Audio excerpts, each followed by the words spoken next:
যেখানে বন্যা হয়ে প্লাবিত হয়েছে অনেক গ্রাম, সেখানে নেই কোনো পর্যাপ্ত পরিমাণে ত্রাণ শিবির।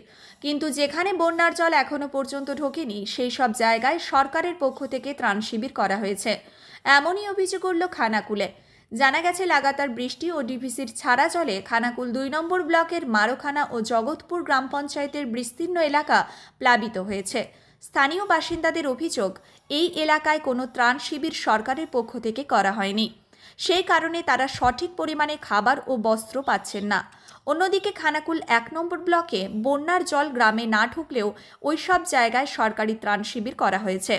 এই বিষয় নিয়ে হুগলি জেলা পরিষদের কৃষি কর্মাধ্যক্ষ মদন মোহন কোলে ত্রাণ শিবিরের বিষয় নিয়ে কোনো মন্তব্য করতে রাজি হননি। অন্যদিকে খানাকুলের বিজেপি বিধায়ক সুশান্ত ঘোষ বলেন, সরকারকে দেখাতে হবে তারা ত্রাণ শিবির করছে। বন্যা কোথায় হলো সেটা দেখার দরকার নেই। ওনাদের হাত দিয়ে দেয়া করব। বাচ্চাদের জামা, ঘরের চাদর আপনারা কিন্তু মোটামুটি 11টার মধ্যে ঢুকে যাবেন শেল্টারটায়। হ্যাঁ, এখানে রান্নাও হবে, ঠিক আছে? এমন হতে পারে সকালে বৃষ্টি হলো,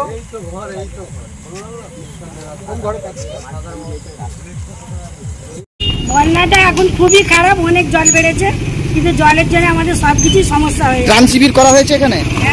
ত্রাণ শিবির কিছু করা সমস্যা হচ্ছে, খাওয়া দাওয়া, বাজার হাট বা দোকানদারি খুবই অসুবিধাই হচ্ছে।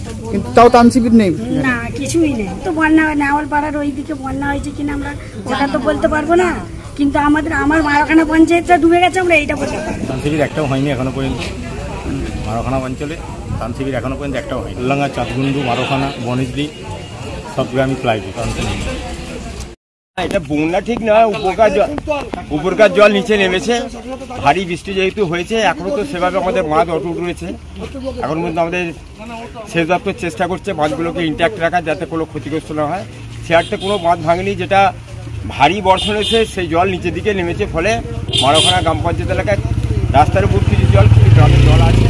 আমরা ত্রাণ শিবিরে গেলাম, সেখানে মানুষকে যা সহযোগিতা করার দরকার সেখানে তাদের সহযোগিতা করা হয়েছে। জামা কাপড়, লুঙ্গি যেগুলো প্রয়োজন আছে সেগুলো দেওয়া হয়েছে, এবং ত্রাণ শিবিরের মতন একটা খিচুড়ি খাওয়ানো ব্যবস্থা করেছিল। কিছু মানুষ খেয়েছে, তবে লোকাল মানুষের থেকে যেটা শুনলাম, আমরা সকলেই বাড়ি আছি, যেহেতু এখানে আজকে ধুতি শাড়ি ইত্যাদি দেওয়া হবে বা লুঙ্গি এটা দেওয়া হবে এবং খাবারের ব্যবস্থা হয়েছে। আমরা এসেছি, এখনো পর্যন্ত স্কুলে কিন্তু ত্রাণ শিবিরে সেভাবে কেউ উঠে আসেনি, যে তাদেরকে সেখানে রাখা হয়েছে। কিন্তু যেখানে বন্যা নেই সেখানেও ত্রাণ শিবির হচ্ছে, সরকারি ত্রাণ শিবির। এই পরিস্থিতি বন্যা নেই এমন না, বাড়িতে জল ঢুকেছে না। খানাকুল একের আপনার যে নাঙ্গুলপাড়া, সেখানে দুটো ত্রাণ শিবির চলছে, ওখানে বন্যার কিছুই নেই না। সেটা আমরা এখনো দেখিনি, আমাদের প্রশাসনের লোক রয়েছে, সকলেই রয়েছেন।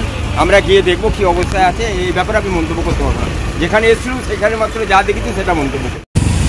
সরকারকে দেখাতে হবে আমরা ত্রাণ শিবির করেছি, এত লোককে খাওয়াচ্ছি। বন্যা কোথায় হলো সেটা দেখার দরকার নেই, কোন জায়গার মানুষ বন্যা পীড়িত সেটা দেখার দরকার নেই। ত্রাণ শিবির হচ্ছে, সেটা শুকনো জায়গাতেই হোক বা যেখানে বন্যা হয়নি সেখানেই হোক, এটা সরকারকে দেখাতেই হবে। এটা সরকারের একটা ফর্মুলা আছে, এটা করতেই হবে। তো সরকারের ব্যর্থ, ওখান থেকে কি তার চরম ব্যর্থ হলে এই ধরনের।